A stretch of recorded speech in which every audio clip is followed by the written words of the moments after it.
Welcome to Moss Base Camp, meaning that we're not far from the cars and meaning, that we'll be in this area in the morning. And after a total washout day, a whole mountain and not a moss on it that we could see, and frustration and all that yesterday, it looks like we just might have a chance at some moss here. So things are looking up.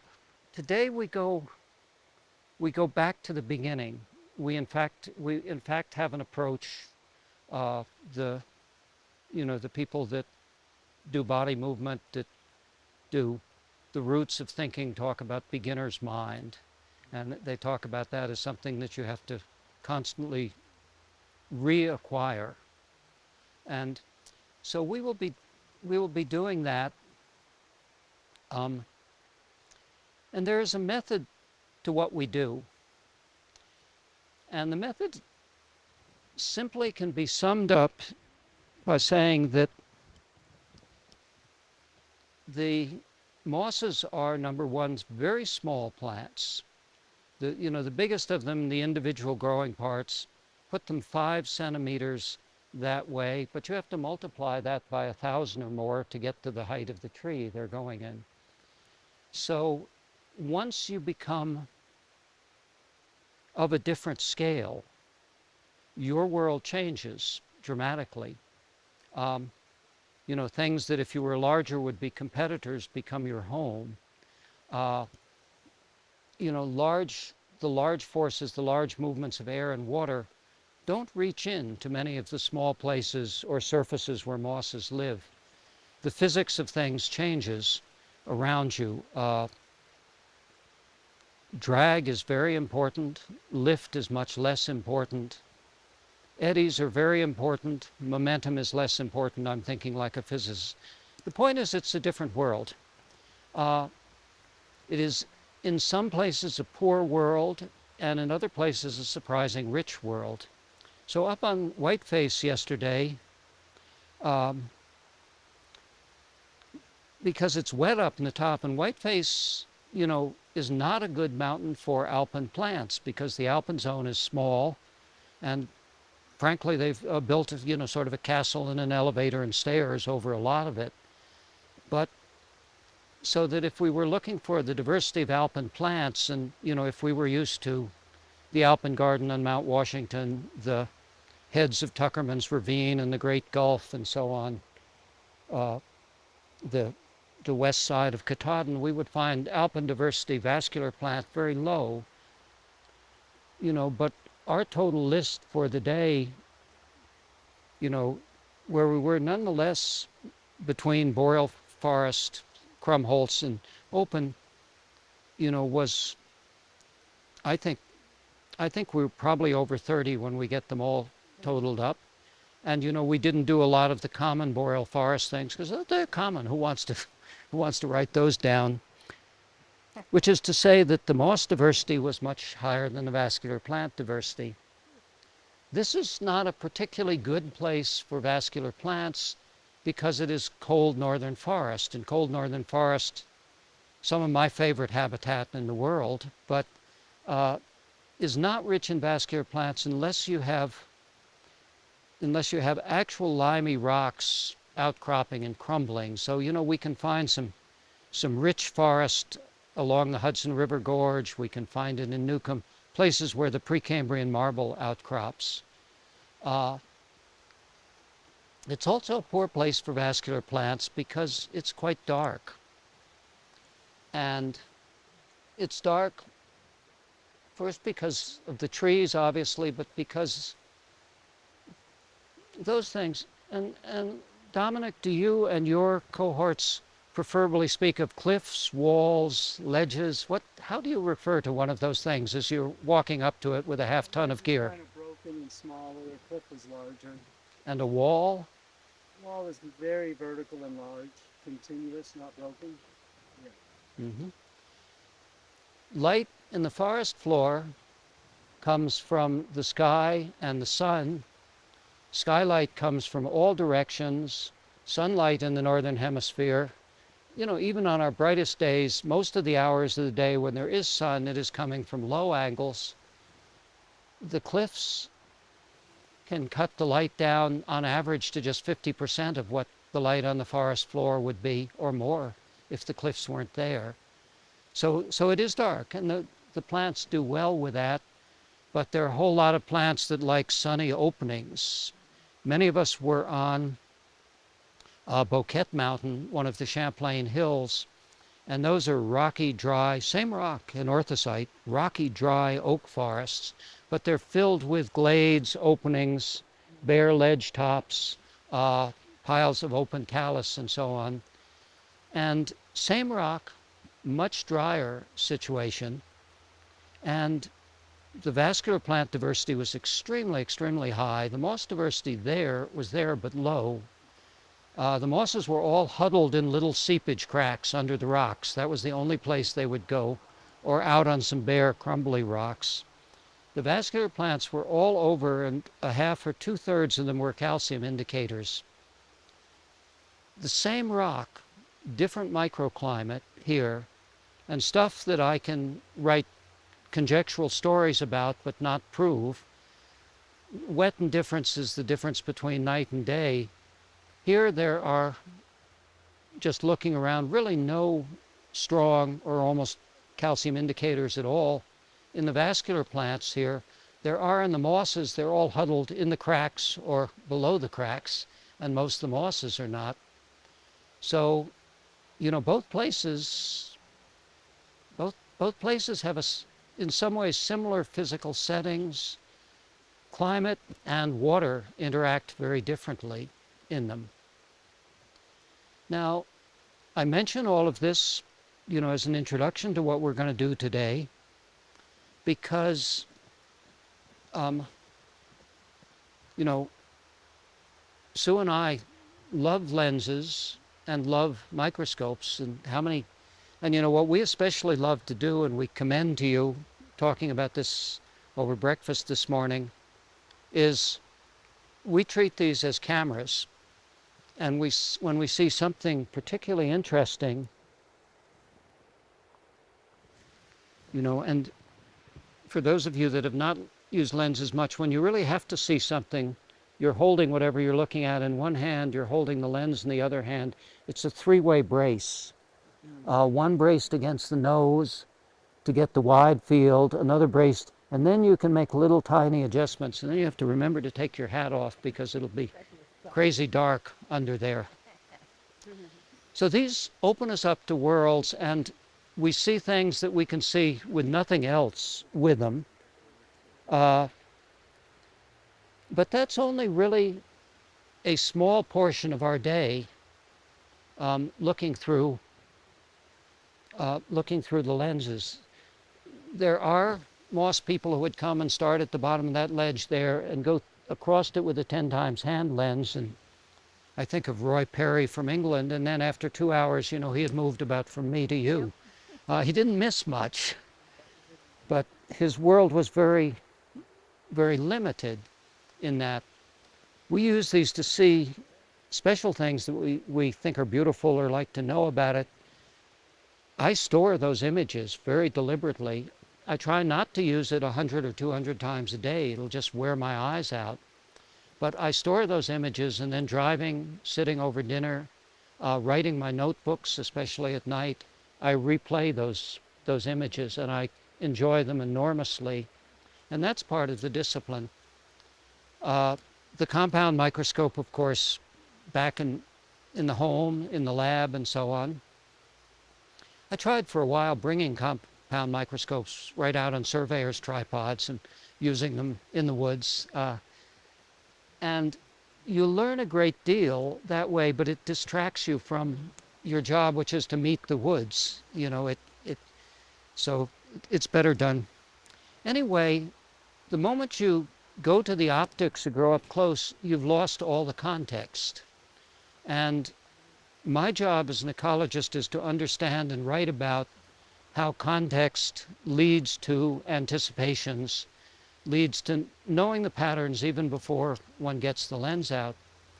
Sue's job is a person who is very, very good at field identification. Okay, we're among friends. I'll speak frankly. I know of no one better all around through all the habitats in the Northeast right now.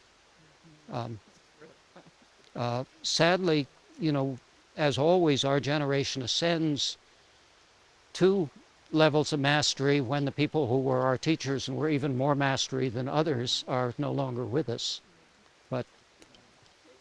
But nonetheless, if one starts from scratch, there are 300 mosses or so that could be here in the Adirondacks. If one starts from context, a wet, acid woods, mid-elevations, cold, cliffs that build up great amounts of ice. Why are all those ferns there? Ice scrapes the woodies? Does ice scrape away the woodies? I think maybe breakaway, but it's also simply just an impact zone. I mean, Ice chunks from tons and tons of ice fall on that in the spring. And it's also a wet cliff spring and summer, which means, you notice how the woods all of a sudden goes up to meet the base of that. And that's a little talus. Some of that will be rock, but a lot of it will be surprisingly fine material in between the rocks, very like stream alluvium. And those are particulates that come over the cliff from the woods above and accumulate at the base. So the hay-scented fern is a rhizomatous fern. It's a great creeper in soft materials. So there are multiple answers to that. Number one, it's sunny because the trees can't grow there and the shrubs don't do well. And that's ice falling and ice impact. Number two, it's moist winter and summer. Number three, there's a soft, fertile, partly organic soil from above that has washed down on it. And, all of those things conspire to work together to give it its place in the sun. Anyway, we're very close to starting you. From context, we often know, or are supposed to know, which mosses we're likely to see. I mean, we had a pretty good sense of that by the time we were 50 feet in from the road here, just by the kind of place it is. And then we can further narrow that by saying that something is on a tree, something is on an open rock face, something is on a shady boulder, like that. We won't probably do much with rotting logs today, but something is on a rotting log, something is on a soil along the brook, something is in rocks in the brook. Mosses, because of their small size and the physics of small size, are ambidextrous.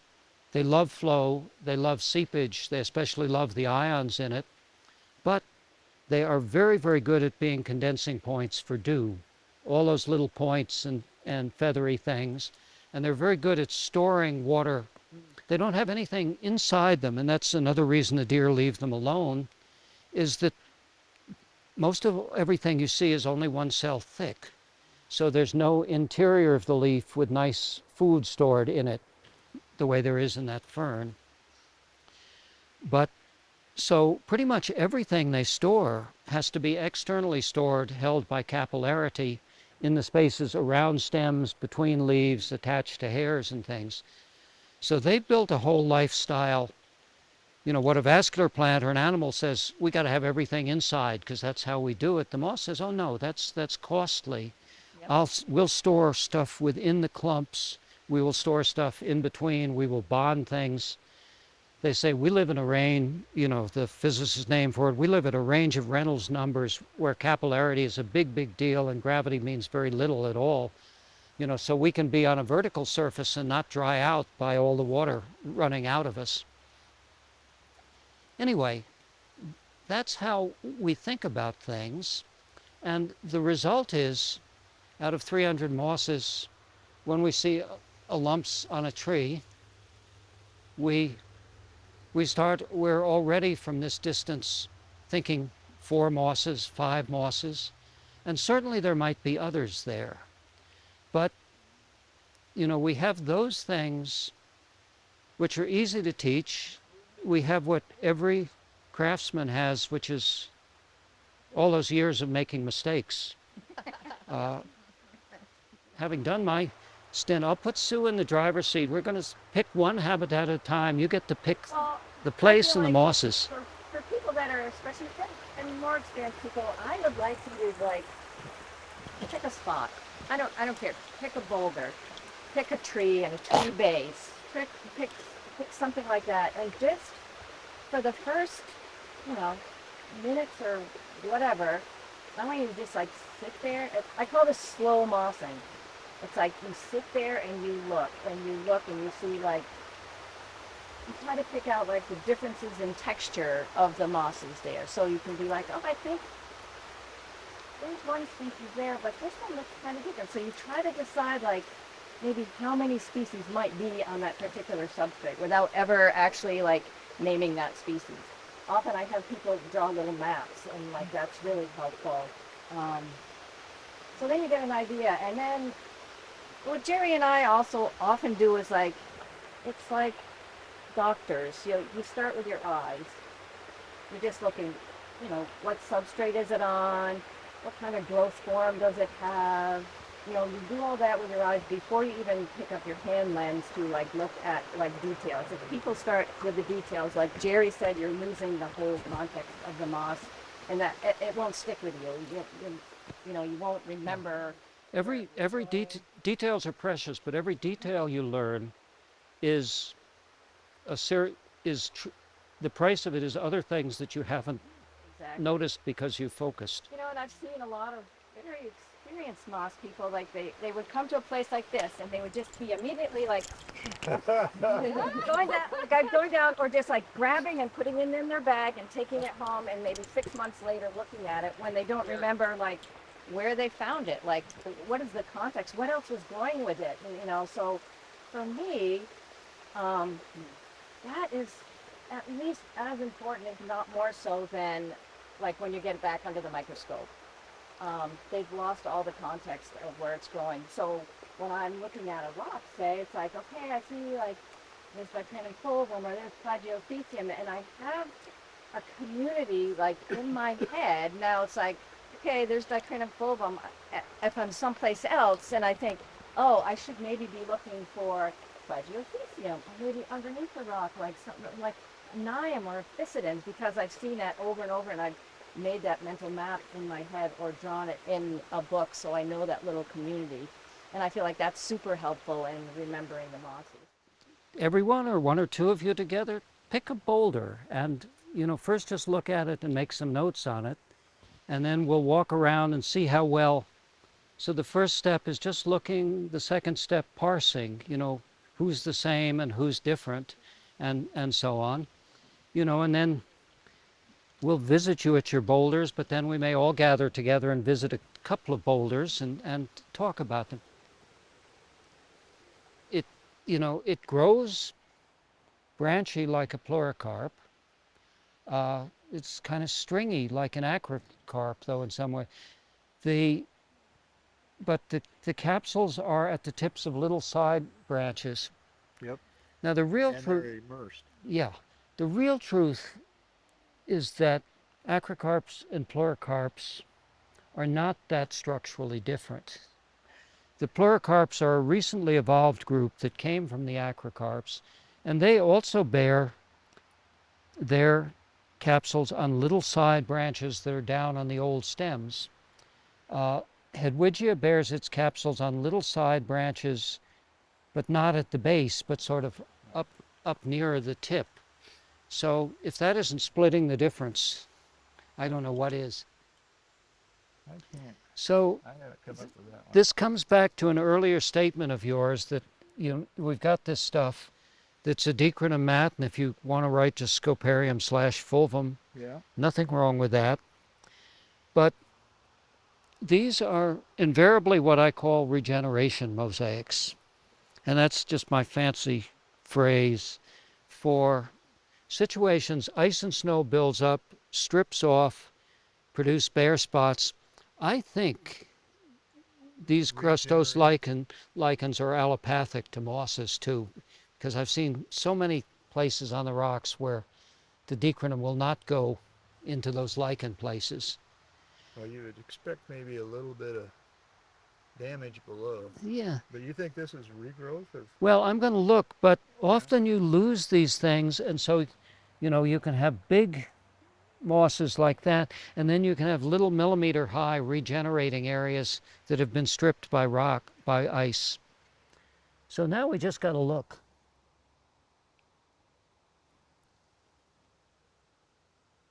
All the small stuff I am seeing looks basically like small ones of these.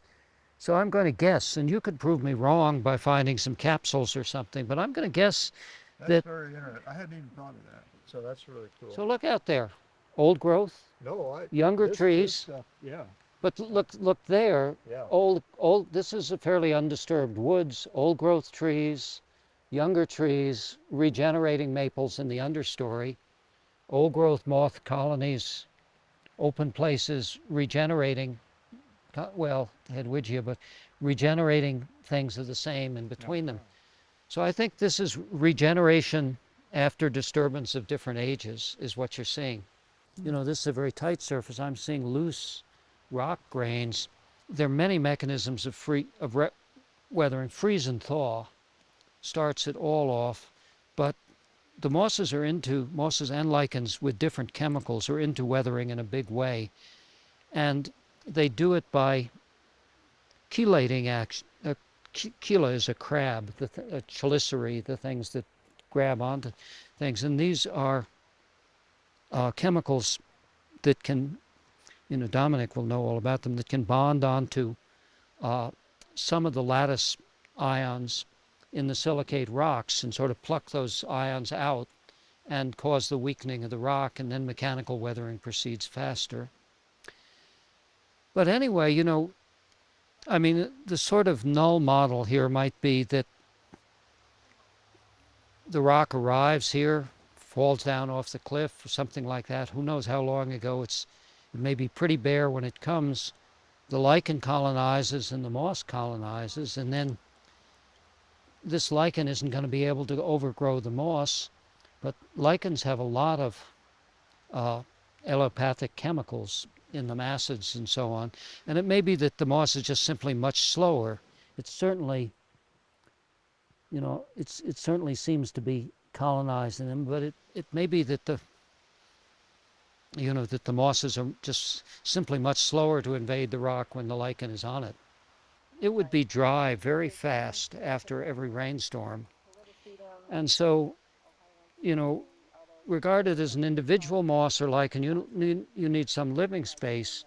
Regarded as a community, the more water gets stored, especially in the thicker parts, the mat up on top, the more water storage in dead material and in living material there is, the more water gradually flows in the days of the rain, or the more in the evenings the air at 100% relative humidity gets saturated around it from those water stores. So there's actually a lot of water exchange, either by gravity or through atmospheric vapor, between plants up here. And simply the more total plants they are, whether they're your competitors or not, the more atmospheric water is made available to everybody. It's like a watershed there. Yeah. Yeah.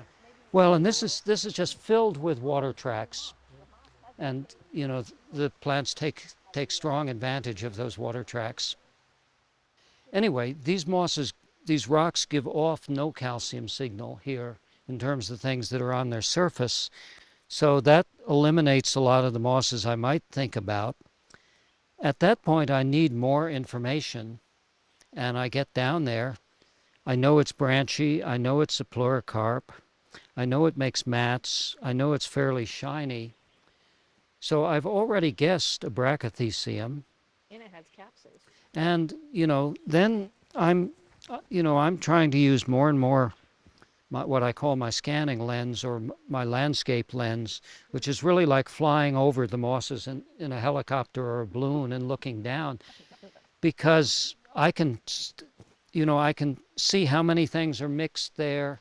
Anyway, we found a capsule. It was a brachythecium capsule.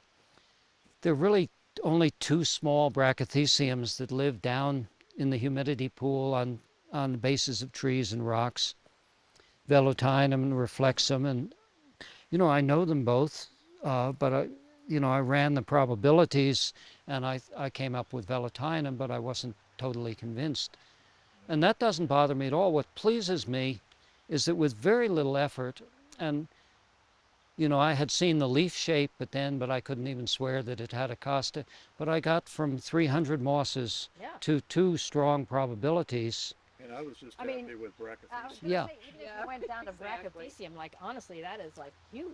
Yeah, that's what. Yeah, and if you know Brachythecium, you know that there are 3 or 4 big shaggy common species that this is not. Exactly. I found one. So for both mosses and vascular plants, way back 40 or 50 years ago, I and my buddy George flew all the cliffs that had rare plants on them in Vermont, Piper Cub or Cessna, with the windows open to take photographs with something called, I forget, it was called Vilm or Film or something. I don't know, but you put it in the camera, and it was incredibly hard to get in when the little plane was, when you had 10 rolls in your lap and the plane was bouncing like that. But we found that nowadays you just look at the map of ice climbing destinations and go to those for your rare plants, because the cliffs that were cold enough to have major icing will have the rare northern species. And the cliffs where the ice builds up are active enough. They will have open taluses, but you can't go where the ice strips the worst. So it's one of those things, like you go to a desert and then look for the oasis. Yeah. You have to go where there's a lot of flow and ice on a cliff, but then you have to move off a little bit to the sides, and it's often small places or recesses where you find the good things.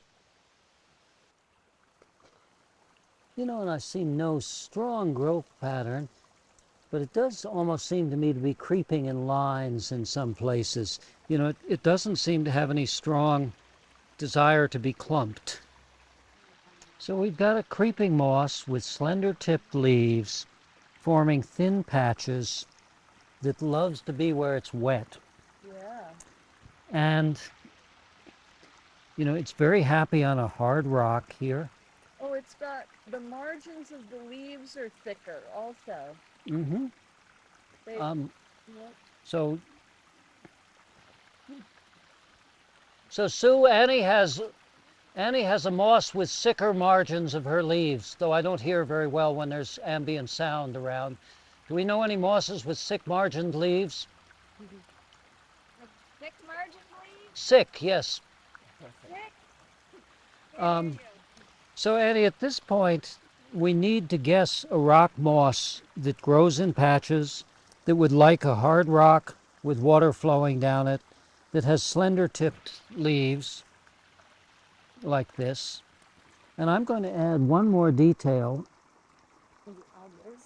So, as I look at this, I see somewhat, not creeping, but I see main older stems, and then all these little tufts of leaves along those older stems. Mm-hmm.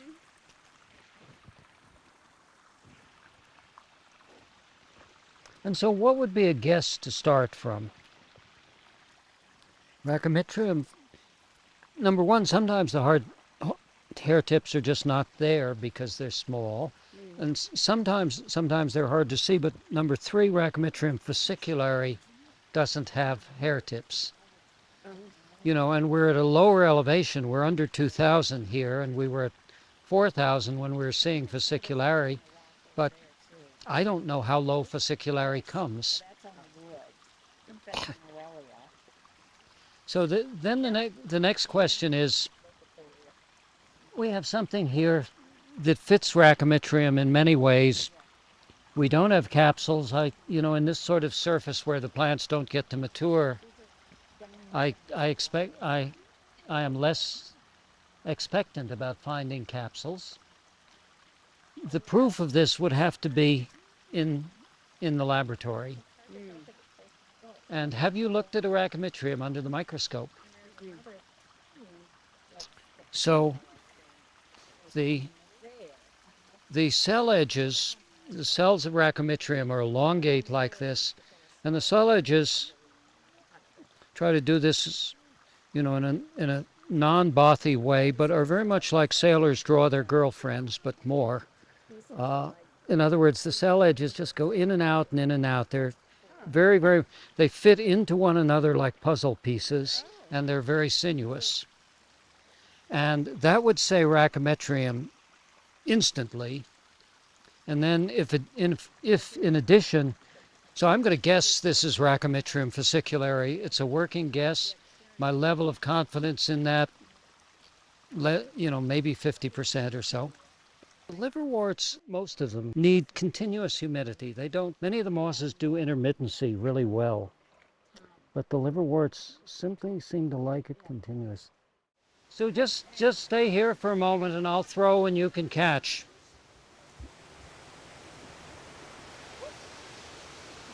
We've done a lot of wonderful looking at mosses today. I thank you all for your wonderful day and efforts and all.